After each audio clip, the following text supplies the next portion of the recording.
Þá er sjónvarpsdagskráni svo gott sem lokið í kvöld.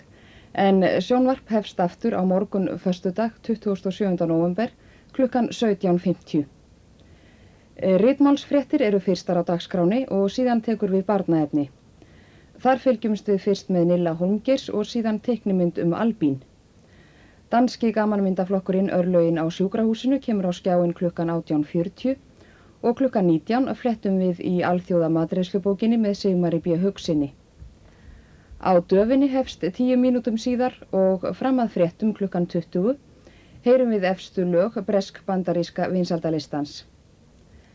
Eftir fréttir er þingsjá Helga E. Helgasonar á dagskrá og klukkan 21 sjá nemendur Fjölbrautaskólans í Breiðholti þáttinn Annir og appelsínur.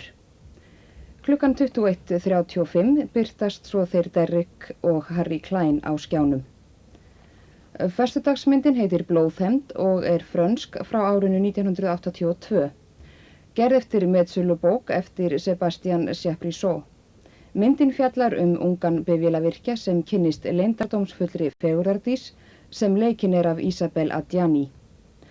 Dagskrárlok annað kvöld verða svo rétt fyrir klukkan 1 eftir miðnætti. Á Rás 1 er nú verið að útvarpa frá tónleikum Sinfóníuhljómsveitar Íslands og á Rás 2 stendur enn strokkur Kristjáns Sigurjónssonar. En dagskrá sjónvarps er lokið í kvöld og við heyrum að vanda útvarpsfréttir í dagskrárlok. Góða nótt.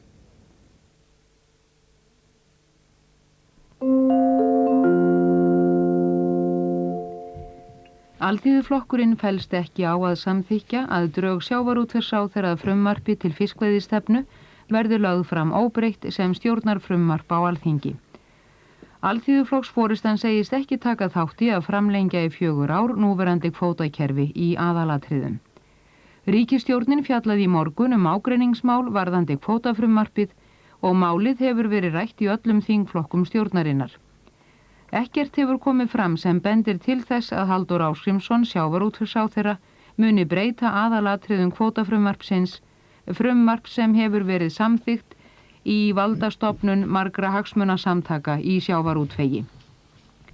Sjálfstæðismenn ræða kvótafrumvarpið áfram á þingflokksfund á morgun. Sjálfstæðisflokkurinn styður að drög sjávarútvegsráðherra verði lögð fram á Alþingi sem stjórnarfrumvarp en áskilur sér rétt til að stuðla að breytingum á einstökum atriðum, til dæmis varðandi gildistíma laga og framsal kvóta. Fulltrúar sjálfstæðismanna í stjórn Byggðastofnunar voru ekki valdir á þingflokksfundi í dag eins og búist hafi verið við. Það dregst því enn að kjósa formlega nýja stjórn Byggðastofnunar á fundi sameinaðs Alþingis. 4 þingmenn sjálfstæðisflokksins vilja komast í stjórn Byggðastofnunar. Vandinn er bara sá að flokkurinn velur menn í aðeins 2 af 7 stjórnarstólum í stofnuninni. Þess vegna þarf að kjósa á þingflokksfundi sjálfstæðismanna milli Eggerts Haukdals, Halldórs Blöndals, Ólafs G. Einarssonar og Pálma Jónssonar. Eggert, Halldór og Ólafur G. sátu í stjórn Byggðastofnunar á síðasta kjörtímabili. Nú hefur sjálfstæðisflokkurinn mist 1 stjórnarstól af 3 til Stefáns Valgeirssonar, Samtökums jafnréttis og félagshyggju, og Pálmi Jónsson bætist svo við sem 4. áhugamaður í þingliðinu setu í stjórn Byggðastofnunar. Kosningu í þingflokknum að frestar í dag að ósk Pálma sem er staddur erlendis. Annar 2 fulltrúa sjálfstæðisflokksins verður formaður stjórnar Byggðastofnunar, því stofnunin heyrir undir forsætisráðherra og samkvæmt hefð koma þessir 2 úr sama flokki. Framsóknarmenn hafa þegar valið Stefán Guðmundsson og Ólaf Þ. Þórðarsson alþingismenn til að setja áfram í stjórn Byggðastofnunar.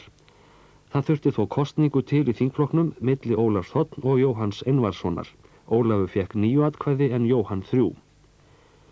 Ragnar Arnalds verður fulltrúi Alþýðubandalagsins í Byggðastofnun. Hann kemur í stað Geirs Gunnarssonar. Og Alþýðuflokkurinn tilnefnir fyrstu konuna í stjórn Byggðastofnunar frá upphafi, Elínu Ölmu Artúrsdóttur. Hún var í öðru sæti á lista flokksins á Suðurlandi í síðustu þingkosningum. Og Stefán Valgeirsson fær svo 7. stjórnarstólinn. Hann samdi við stjórnarandstöðuna stuðning við kjör fulltrúa þeirra í þingnefndir gegn því einu að fá sæti í stjórn Byggðastofnunar. Benedikt Bogasyni varaþingmanni Borgaraflokksins þótti kosningabandalagið við Stefán ekki góður kostur. Benedikt þótti fast innan Borgaraflokksins að komast í stjórn Byggðastofnunar en varð að láta sér nægja að sitja þar á varamannabekk. Það var Atli Rúnar Halldórsson sem sagði frá. Jón Helgason landbúnaðarráðherra segist ekki líta svo á að samkomulag sé í höfn í ríkisstjórn varðandi landbúnaðarkafla fjárlagafrumvarpsins. Nefnd 3 stjórnarþingmanna sem fjallaði málið klofnaði. Eiður Guðnason Alþýðuflokki og Páll Pétursson Framsóknarflokki náðu samkomulagi að útgjöld til landbúnaðarmála skulu aukin 300 milljónir króna. Egill Jónsson Sjálfstæðisflokki vildi auka útgjöldin 100 milljónir til viðbótar. Jón Baldvin Hannibalsson fjármálaráðherra lítur svo á að samkomulag sé í öllu stjórnarliðinu tillögur Eiðs og Páls. Landbúnaðarráðherra enn sammála því og hefur óskað eftir viðræðum málið við fjármálaráðherra. Öllum starfsmönnum Sigló HF og Siglufirði hefur verið sagt upp störfum vegna skipulagsbreytinga. Fyrirtækið hefur ákveðið að hætta gaffalbitaframleiðslu og hefur selt tækin til Hornafjarðar. Guðmundur Skarphéðinsson framkvæmdastjóri Sigló segir að gaffalbitavinnslan hafi ekki skilað fyrirtækinu neinum hagnaði undanfarin ár, rækjuvinnslan hafi verið rekin áfram og missa 25 manns af 70 vinnunni. Þó svo bót í máli að fyrirtækið Þormóður Rammi hefur boðist til að ráða þá til sín enda hefur skort mannafla á staðnum. Atvinnumálanefnd og bæjarráð hafa fjallað málið og hafa forráðamenn Sigló verið boðaðir á fund möguleika á að halda gaffalbitavinnslunni áfram á mánudag. 10 dagar eru liðnir frá því frestur Sovétmanna til að staðfesta kaup á 50.000 tunnum af saltsíld rann út. Og í gær lauk viðræðum viðskipti þjóðanna í Moskvu án þess að samkomulag tækist síldarkaupin. Síldarútvegsnefnd vinnur enn að málinu og ekki eru öll von talin úti enn. Í næstu viku hefjast viðræður við Sovétmenn olíukaup fyrir næsta ár og segir Steingrímur Hermannsson utanríkisráðherra að saltsíldarkaupin hljóti að koma